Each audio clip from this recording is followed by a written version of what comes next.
Well, to say that CRKT is not stepping their game up in 2026 would be an understatement, with several new offerings in the sub-$100 crossbar arena, with the previously reviewed S35EN sub-$100 SERO. I'll link that video. This thing is banging and basically checks all the boxes that I would look for like a summertime lightweight pocket carry. S35EN, one of my favorite kind of all-around steels. Really, Magnica is the only one that kind of outperforms it in the all-around capability in my experience. This one is the Q Compact, a little bit more budget-friendly, and definitely has some potential. But there are 3 aspects that I really like, and 3 aspects that are they didn't carry over from the SERO that makes it, I think, fall short compared to other crossbar budget-friendly offerings that I'm gonna run in for some competitive options. So we're gonna have a ton of fun today. If you're new to the channel, welcome. This is Gideonstactical. Let's dive in and have some fun. Now, first thing that I really like with this design is the steel choice. Sandvik 14C28N. Excellent budget-friendly steel. At this point in time, it's really like D2 and Sandvik 14C28N are like the 2 go-tos. I tend to, like, if you were to ask me which one would you prefer, I would probably prefer Sandvik. That's me, that's my mileage. I don't balk at D2. D2 is absolutely fine. Sandvik just works for me. I just like it a little bit more. It theoretically tends to be a little bit less chippy, a little bit more rust resistant, even though it doesn't hold its edge usually quite as long as D2. And when we say chippy, I mean, is it gonna like ching, like take a tooth out? No. I mean, it's just, you know, it has a little bit more durability, I guess, versus wear resistance. So you're trading those two. Now, with the design right here, we got a really cool, almost continuous sweep on a 0.13. So for a pretty compact blade coming in at just under 3 inches from handle to tip, we're looking at like, I don't know, 2.9 inches cutting edge from the handle. And a really cool groove. Overall, I was super impressed. The piercing tip really penetrated well with material. I was able to go through, you know, all the cordage and rope and all the different things that you would expect to with a compact EDC pocket knife. I mean, that's what this is. This isn't something you're going to go take, in my opinion, backpacking, hiking, camping. This would not be the folder that I'm working on a job site with. This is, you know, you just want to carry it around in the gym shorts because it comes in at like 2.2 ounces, so it's really light. Not going to take up a lot of real estate. Great for people that have lightweight clothing, thin clothing, you know, wear it to the office, you know, stuff like that. And just general utility. The only area where I saw it lag a little bit was in carving. I think it's just the broadness of the blade and the geometry. I was struggling a little bit compared to, say, like a cold steel floating around here. That thing was just terrifyingly sharp. To really see them start really kind of going heavy into the crossbar, everybody's doing it. They execute it well, good thumb studs protruding. The flipper is excellent, protrudes enough, little shark fin right there with a little bit of jimping. Makes it very easy to deploy on KVT, or not KVT, sorry, on IKB, I can't remember, ball bearings. So good, really runs nicely, and it has an encapsulated cross stop bar right there. So it moves with the blade versus just being a pin that's kind of like in there. So that just shows a little level of like extra engineering quality behind it. And then there's lots of color combinations. This happens to be like a sand is what they call it. You know, you can get, I believe, a coated blade, uncoated red, a couple different color combinations. This is the color combination that kind of made the most sense to me. And then the final piece of the puzzle is that they put liners in here. This has steel liners, but it's relatively lightweight. So, I mean, that's smart. So many people are like chasing the like no liners and ultralight and blah, blah, blah, you know, to the point almost where it's like, it's structurally compromising. We'll get to that in a future video. And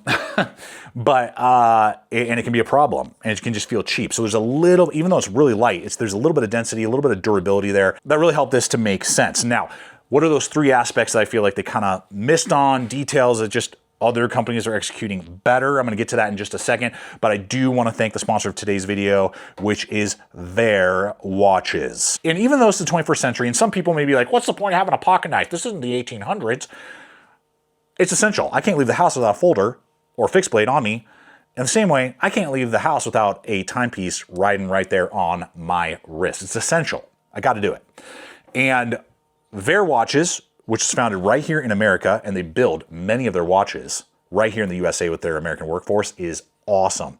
And now having used their timepieces for over a year, and they just keep on ticking, and I've taken them on epic adventures, on multi-day backpacking trips, camping trips, but also just a night out in town. They just look good in both scenarios, and they work well under all sorts of different conditions. And what's really exciting is that they're taking pre-orders on a second run of the C4 Tactical Field Watch. The first batch sold out so quick, so they have had another one that is available for pre-order, but those are going fast. I believe the blackouts are already sold out. So if you are interested, or you've been thinking about getting yourself a analog field watch from an epic company based right here in America, I highly encourage you guys, check out the link popping up. It's in the description box below as well. And if you've never ordered from them before, sign up for their newsletter. You can get 10% off your first purchase as well. So check them out so that you can stay on time for all of your adventures. All right, so what are those 3 things that could be improved upon? And I'm going to be using not only the VOSTEED RACCOON with a crossbar lock, you can get them with their top button lock, like all kinds of different options now. They're gonna be right around the same cost too. I got this one from Midway USA, and I believe that's going for like 65 bucks, I think, on average. So I mean, that's a good value for the materials and everything. And you can usually get VOSTEED with Sandvik 14C28N, same steel, crossbar. You know, you can usually get those for right around 60 to 70. So they're right in that same price point. And then I'll also be using the SERO as a quick example, as well as what could have been improved upon a little bit. The first is the handle. So we're using a glass reinforced nylon handle, lots of different color combinations, decent tread. It's square as a brick. I mean, there's no contouring. And when you're doing GRN, like molded handles, you can contour those suckers like none other. I mean, that's what is happening here with the SERO. There's some contouring there, and that's the same thing, glass reinforced nylon. So I'm not unopposed to the material itself, but just the fact that it just feels really kind of clunky and square in the hand, even though the shoulders are milled, that's fine. And the second aspect with the handle is that for some reason, even though it has unmilled liners, so I mean, this thing is like, you know, rigid. It's got some rigidity to it, even though it's light. Is that there's a lip, and they didn't like make the liners flush with the polymer. So there's actually kind of like a sharp lip right here that I don't experience on the SERO quite the same, and definitely not on the RACCOON. The RACCOON has a really like well-rounded. So every time you flip, the only time I really notice is when I flip, but when you drag your finger when you're flipping backwards, you feel it sliding on these 2 grooves, and it's just kind of uncomfortable. It's not sharp enough to cut you, but it's just like, ew, it's kind of like weird, you know, and I don't feel that with other flippers. I didn't even feel that with the SERO for some reason. So, and then we do have micarta or G10, especially on this for that same price. This is a sand kind of white G10. You can get micarta, arguably definitely better material feeling wise, and kind of like feels of quality for around the same cost. So again, I'm not unopposed to GRN, but when we have G10 or micarta from, say, RACCOON, you know, there's a lot of, you know, companies out there that can hit this price point, but they're not using GRN. So that's just something to kind of be aware of. Okay, so that's the first aspect, followed up by just overall ergonomics. It's so compact. I mean, I can barely grip it with my large size hands, 3 1/4 knuckle span. I just wish that it was a little longer. I mean, if they had just made it to where the bird beak right here, where it was just moved out, you know, like either they just kept it sweeping the whole way or just extended the handle, you know, like another 1/4 inch, it would have been perfect. That bird beak rests right on my pinky. So ergonomically, it's just not as good as the SERO, because the SERO is just a hair longer and fills out my hand, and my pinky is not resting on that bird beak. And again, I would say I have pretty decent sized hands. Large size, 3 1/4 knuckle span right there. And then if we look at the RACCOON, I mean, I got a full shelf there, but they give me like a full resting choil. Now I have my own problems with the ergonomics of a RACCOON, but that's just something to kind of show you there. Like, I wish that the handle, at least my finger is not on a bird beak, is what I'm saying. It's right on the hot spot of the bird beak with that. Then the final reason, which is really the ultimate like scratch your head moment here, is the pocket clip. Now, the pocket clip is well designed. It's a pretty flush, recessed screws. Those are all excellent choices that they made, deep ride, all that. This is a fully ambidextrous design. The flipper is excellent for righties or lefties. Here I am, I'm a righty, but I'm always thinking about you lefties. Here I am with my left hand, boom. Crossbar, absolutely no problem. So why on God's green earth would we not offer this for the 10% of the population that is lefty? The SERO has a cutout right there.